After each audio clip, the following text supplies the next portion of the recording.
This vigil at a Virginia church in November, just one of the many across the U.S. in 2022, honoring the victims of a mass shooting.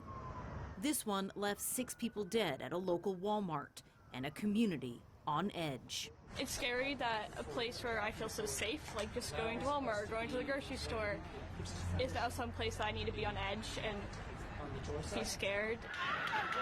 According to the nonprofit Gun Violence Archive Group, there have been more than 625 mass shootings in the U.S. in 2022. That's almost 2 for every day of the year.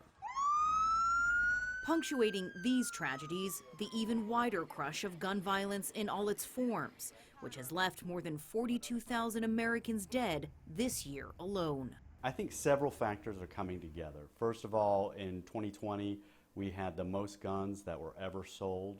We have much more gun carrying. We also have people that are unstable as a result of COVID-19.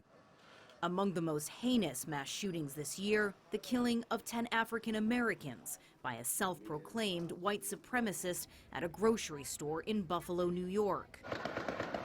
A July 4th parade shooting left 7 dead in Illinois.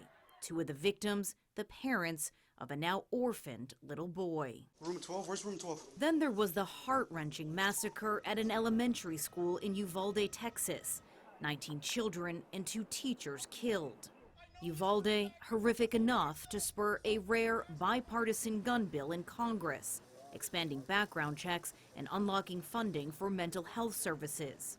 But it doesn't reinstate a ban on assault weapons, often the gun of choice in mass shootings. Do you think there is any scope for bipartisan legislation on assault rifles? Honestly, I don't think so. Those firearms are so popular in the way that they've been marketed now. They've become very powerful and I think almost like a status symbol. Experts say the effectiveness of the new legislation could also be undercut by a weakening of gun safety laws across the country. For over a year now, anyone in Texas who is allowed to own a handgun can carry that weapon in public with no additional training or licensing required.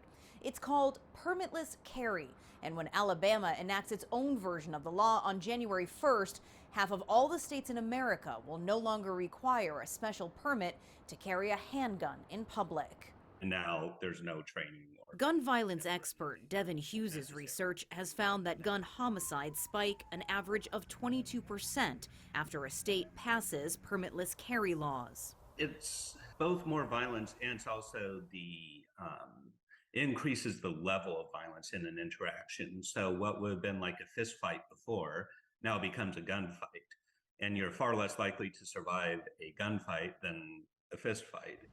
Looking ahead to 2023, experts say they don't expect a major drop-off in gun violence in America. At best, they say, it could start to level out. Toni, Waterman, CGTN, Austin, Texas.